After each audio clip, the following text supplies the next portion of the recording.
Terima kasih Anda masih bersama kami. Bagi Anda yang baru saja bergabung, kami hadirkan kembali 3 berita utama hari ini. Bencana tanah bergerak di Kabupaten Ciamis terus meluas. Rumah dan kebun warga mulai terdampak. Kawanan perampok gagal mencuri di sebuah warung. Korban alami luka sabetan senjata tajam.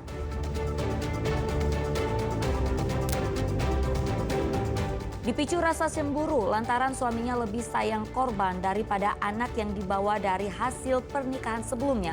Seorang ibu tega menganiaya anak tiri hingga tewas.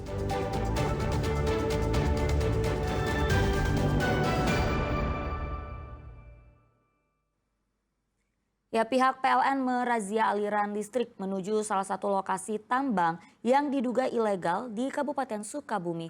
Langkah tegas dilakukan setelah petugas menemukan penggunaan listrik yang tidak sesuai peruntukan dan berpotensi membahayakan keselamatan masyarakat.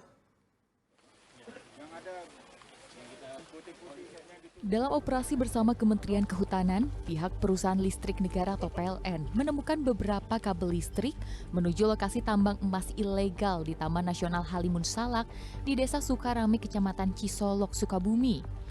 Tim gabungan bersama aparat setempat langsung menertibkan jaringan listrik yang dialirkan menuju area tambang tanpa izin tersebut.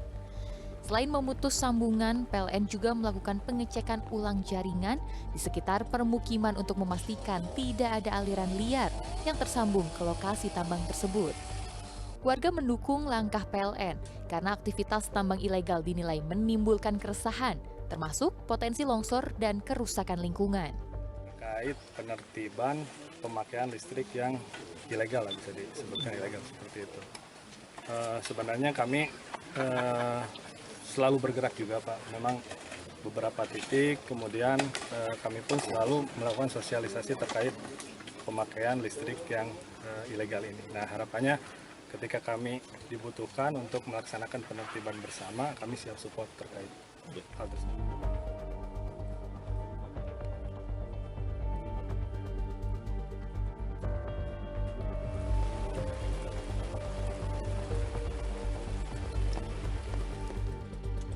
Sebenarnya gini Mas, secara konseptual ya, karena tadi kita satu kawasan konservasi itu landscape, ada konservasi untuk keanekaragaman hayati, untuk perlindungan fungsi tata air.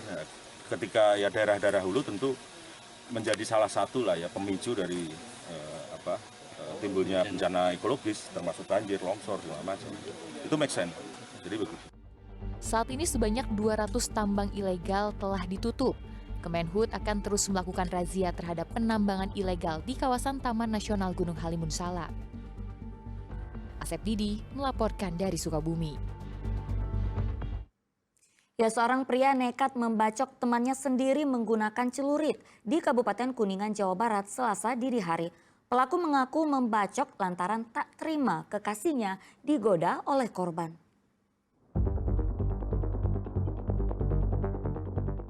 Pria bernama Syahril Sidik terkapar di rumah sakit akibat dibacok temannya sendiri dengan celurit. Peristiwa terjadi di Jalan Raya Cidahu di Kabupaten Kuningan Selasa dini hari. Beberapa jam berselang, jajaran Satreskrim Kepolisian Resor Kuningan meringkus pelaku bernama Malik Maulana. Pelaku ditangkap saat bersembunyi di rumahnya.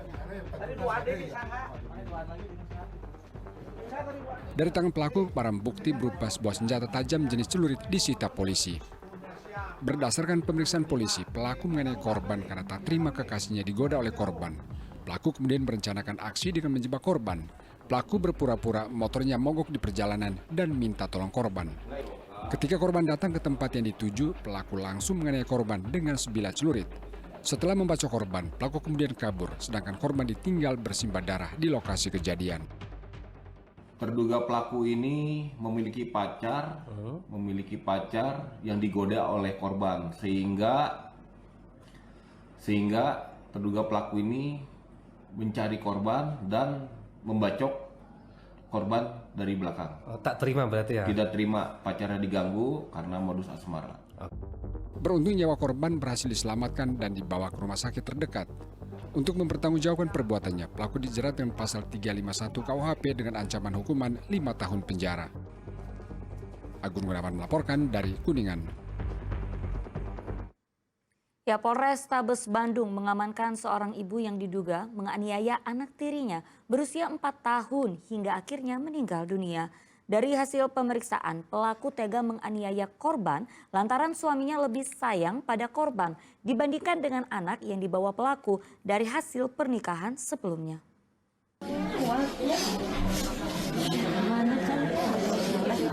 Ibu balita berinisial RA masih begitu terpukul setelah kehilangan putranya.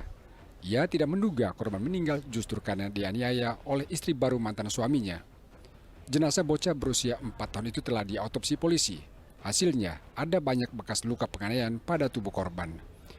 Hasil autopsi dan keterangan saksi menguatkan dugaan bila korban tewas karena dianiaya. Berdasarkan hasil autopsi dan keterangan saksi, Polrestabes Bandung telah mengamankan ibu tiri korban. Dari pemeriksaan awal terduga pelaku mengaku cemburu pada korban lantaran lebih disayang suaminya dibandingkan dengan anak-anak yang ia bawa dari hasil pernikahan sebelumnya dengan pria lain. Dari hasil penyidikan kami sudah mengamankan satu orang ya, yang diduga pelaku, yaitu ibu sambungnya ya, atau ibu tirinya. Dan sekarang untuk yang terduga pelaku dalam pemeriksaan di kantor kami di Satreskrim Polrestabes Bandung dan sekarang dalam tahap BAP seperti itu. Nah, untuk korban dari hasil pemeriksaan otopsi memang ditemukan banyak luka-luka ya, baik luka-luka baru maupun luka-luka bekas lama ya, dan di situ tampak memang kekerasan benda tumpul yang ada di bagian kepala, baik di dahi maupun di bagian belakang. Kemudian ada juga di sekujur tubuhnya, di tangan, kaki, dan di sekitar dada juga ada di situ. Seperti itu. Dan yang menyebabkan si ibunya tega melakukan itu apa sih, dan ada dipicu kesal atau gimana awalnya? Ya, untuk sementara keterangannya karena ada rasa kecemburuan karena orang tuanya atau mungkin bapaknya korban lebih sayang kepada anak tersebut dibanding dengan anak-anak dari yang ibu sambungnya ini. Penganiayaan terjadi pada hari Jumat 21 November lalu di sebuah kontrakan di kawasan Cibiru, Kota Bandung. Korban sempat dirawat di Rumah Sakit Umum Daerah Ujung Berung, namun nyawanya tidak tertolong dan dinyatakan meninggal dunia pada hari Sabtu dini hari. Muhammad Rizal melaporkan dari Kota Bandung. Ya, seorang penjaga warung di wilayah Gunung Putri, Kabupaten Bogor, diserang komplotan perampok pada Senin pagi. Korban mengalami luka akibat sabetan senjata tajam.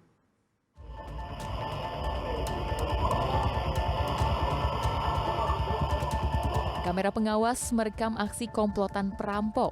Para perampok ini tiba-tiba datang dan menyerang penjaga warung Madura di Jalan Wisma Palar, Desa Tlajung Udik, Kecamatan Gunung Putri, Kabupaten Bogor. Korban mengalami luka bacok setelah diserang kawanan perampok tersebut pada Senin pagi. Komplotan pelaku yang berjumlah 3 orang pria ini memiliki peran masing-masing saat melakukan aksinya. 2 orang pelaku merangsek masuk ke dalam warung untuk meminta uang sambil mengancam korban dengan senjata tajam jenis celurit. Sementara 1 pelaku lainnya menunggu di atas sepeda motor tak jauh dari lokasi. Merasa terancam, korban yang saat itu sedang menjaga warung sempat melakukan perlawanan dengan mengayunkan senjata tajam ke arah pelaku. Namun perlawanan tersebut justru membuat korban mengalami luka bacok pada bagian tangan kiri dan bahu. Para pelaku gagal membawa barang berharga milik korban karena teman korban yang berada di dalam warung membantu melawan pelaku hingga melarikan diri. Teman saya ada di bawah kan, dan saya duduk. Tiba-tiba ada yang datang, katanya duit, sambil nodong celurit itu. Berapa orang? Yang datang 3 orang kan bang. Tapi yang ada di pintu 1, yang masuk sambil bawa celurit 1 ke dalam, 1-nya siap-siap kabur mungkin, ya gitu kan. Yang jelas kita kan kaget abang, kita bela diri abang, bela diri.